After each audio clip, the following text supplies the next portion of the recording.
రష్మిక మందన తనని golden leg అని చెప్పి నేనైతే చెప్తా. ఎందుకంటే తను రీసెంట్గా పట్టుకున్నటువంటి ప్రతి సినిమా కూడా బ్లాక్ బస్టర్ విజయాన్ని అయితే సాధిస్తుందన్నమాట. అప్పుడు ఎప్పుడో వచ్చినటువంటి వారసుడు సినిమా దగ్గర నుండి ఇప్పుడు వచ్చినటువంటి చావా సినిమా దాకా బ్లాక్ బస్టర్ హిట్లు అయితే కొట్టి చూపించేసింది. తన ఏ సినిమాలు హిట్ అయినాయి, ఎంత కలెక్ట్ చేసాయి అనేటటువంటి క్లారిటీగా క్లుప్తంగా ఈరోజు ఈ వీడియోలో మాట్లాడుకునేటటువంటి ప్రయత్నం చేద్దాం. మొట్టమొదటిగా తన వేట మొదలుపెట్టింది అయితే పుష్ప సినిమాతోనే. పుష్ప సినిమా చూసుకున్నట్లయితే బ్లాక్ బస్టర్ విజయం అయితే సాధించింది, దాంట్లో అయితే మీరు డౌట్ పెట్టుకోవాల్సిన అవసరం లేదు. ఆ తర్వాత కొన్ని ఫ్లాప్స్ అయితే తను చూసింది అనమాట. వారసుడు సినిమా ఏదైతే ఉందో మన దగ్గర ఫ్లాప్ అయి ఉండొచ్చు, కానీ అక్కడ చూసుకున్నట్టయితే బ్లాక్ బస్టర్ విజయం సాధించింది. అది కూడా 100 కోట్ల కన్నా ఎక్కువగానే వసూలు చేసింది అనేటటువంటిది రియాలిటీ. ఆ తర్వాత చూసుకున్నట్లయితే యానిమల్ మూవీ డిసెంబర్లో వచ్చింది. అది మామూలు హిట్ కాదు భయ్య. నిజంగా అందరూ కూడా మనం తనని నేషనల్ క్రష్ అంటే ఎవరు కూడా తీసుకునేవాళ్ళు కాదు. నేషనల్ క్రష్ అంటే ప్రతి ఒక్కరు కూడా తను ట్రోల్ చేసేవాళ్ళు. కానీ దాంతో యానిమల్తో అయితే సమాధానం చెప్పింది. ఒకవేళ కథ డిమాండ్ చేస్తే నేను ఏం చేయడానికైనా సిద్ధమే అని చెప్పి తనైతే ముందుగానే సందీప్ రెడ్డి వంగకైతే తెలియజేసిందంట.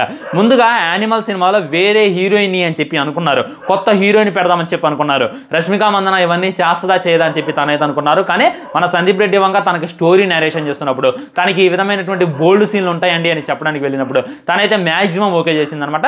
ఇది తను ఏం చెప్పిందంటే కథ డిమాండ్ చేస్తే ఎక్కడ దాకానే వెళ్తా అనేటటువంటి ఇదాన్ని కూడా మన రష్మిక మందన అయితే తెలియజేసింది.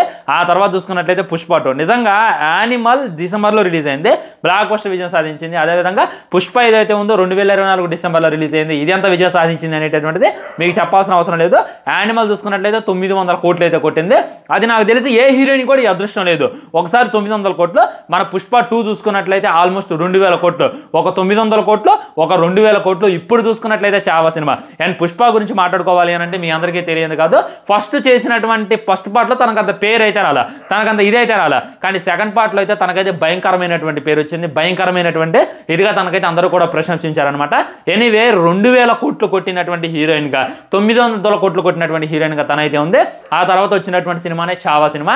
ఇది ఎంతలా విజయం సాధించింది అనేటటువంటిది నేను మీకు స్పెషల్గా చెప్పుకోవాల్సిన అవసరం లేదు. ఎందుకంటే చావా సినిమా ఏదైతే ఉందో డే 1 30 కోట్లు అయితే వసూలు చేసింది. ఇది ఓన్లీ నెట్ కలెక్షన్సే, ఓన్లీ హిందీలోనే, పాన్ ఇండియా సినిమా కాదు, ఓన్లీ హిందీలోనే రిలీజ్ చేశారు. అయినప్పటికీ భయంకరమైనటువంటి కలెక్షన్స్లో దోసుకెళ్తుంది. ఇటీవల చాలా సినిమాలు రిలీజ్ అయ్యాయి, కానీ ప్రతి సినిమా కూడా నెగిటివ్ టాకే వచ్చింది. ప్రతి సినిమా కూడా రాడు రంబాలని చెప్పి ప్రతి ఒక్కళ్ళు ఉన్నారు. కానీ చావా సినిమా చూసుకున్నట్లయితే భయంకరమైనటువంటి విజయాన్ని సాధించింది. నాకు కుదరట్లేదు, నేను ఇవాళ వెళ్దాం అనుకున్నాను, కొన్ని కారణాలు వెళ్ళలేదు. కానీ ఏదో ఒక రోజు అయితే చావా సినిమా చూస్తే మీకు డెఫినెట్లీ రివ్యూ ఇచ్చేటటువంటి ప్రయత్నం చేస్తా. ఈ విధంగా రష్మిక మందనాన్ని పెట్టుకో, హిట్టు కొట్టుకో అనేటటువంటిది ప్రతి ఒక్కళ్ళు కామెంట్ చేస్తున్నారు. దీని మీద మీ కామెంట్ ఏంటి అనేటటువంటిది తప్పకుండా కింద తెలియజేయండి.